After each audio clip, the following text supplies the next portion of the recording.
Welcome again to Snek's Obscure Reviews. I'm the Hipster Snek, and this is the sequential follow-up to Monster Rancher. Debuting in 1999, Monster Rancher 2 embraced the mentality of, if it ain't broke, don't fix it. And if you told me that Monster Rancher 2 ran on the same engine as the first game, I'd believe it. The overall gameplay handles the same way, unlocking monsters at the shrine from CDs, the same 10 training options on the ranch, fusions, and more. But don't mistake that for a lack of innovation. What appears to be a fresh coat of paint goes much further than you might expect. The swap from 2D backdrops to fully rendered 3D areas wasn't just for show, as now many more events queue up on the ranch, which can sometimes even lead to unlocking rare breeds of monsters, like the mock event, which queues up some of the funniest English in the entire series.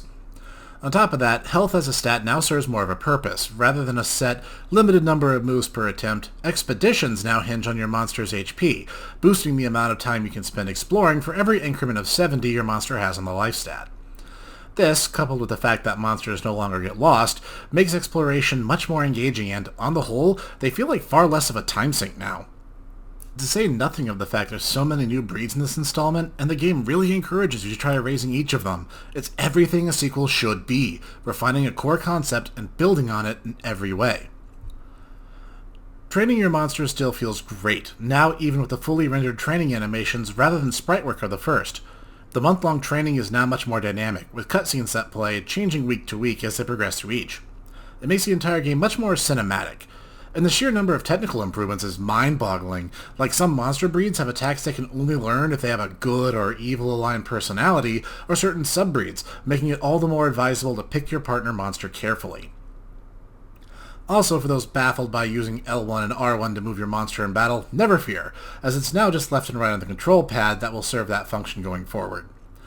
Apart from that, battles proceed in much the same entertaining slapstick style of the first, but now with just more options. Now, this does lead to a few minor critiques I have of the first two games, most of which later installments ultimately address, but I feel in the interest of fairness I should speak on them, just in the name of objectivity. As I mentioned before, there are 10 forms of training, 6 that raise one stat a little bit, and 4 that will raise 2 stats at the cost of a third, which actually will go down a little. These special heavy trainings are great if you're raising a speedster, like Pixie or Galley, and atrocious if you're trying literally anything else.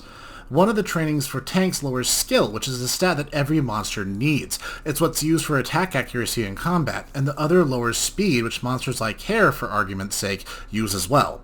It's actually poorly optimized if you play against type, meaning you'll be relying extensively on the mediocre gain from the 6 main training types, which is certainly doable, but not optimal.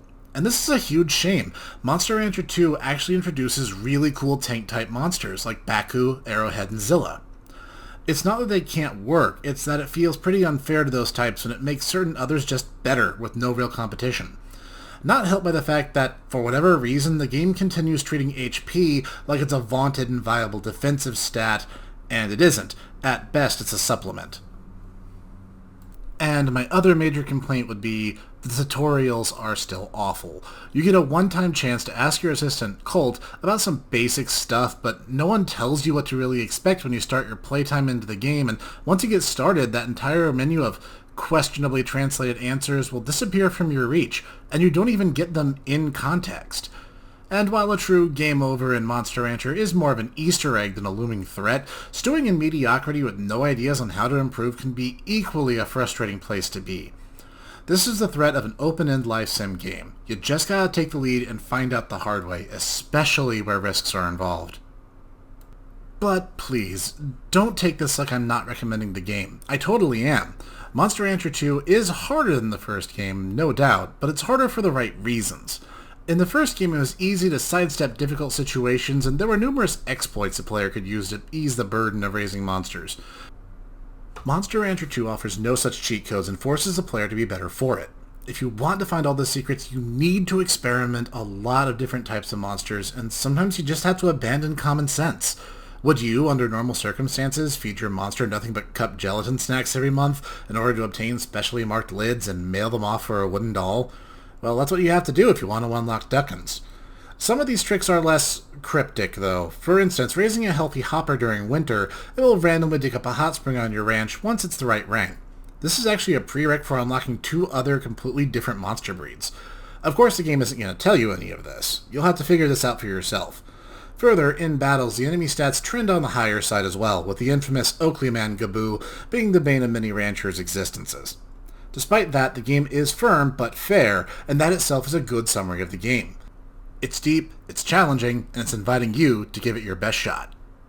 Therein lies the beauty, though. The game constantly and subtly encourages you to branch out and try new things, and you should.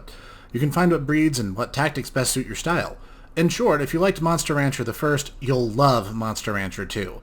If you didn't much care for the stylings of the first, 2 is not the game that's going to make you see the light. It's both incredibly similar to and yet extremely different from Monster Rancher 1. But that wasn't the only Monster Rancher related thing to debut in 1999.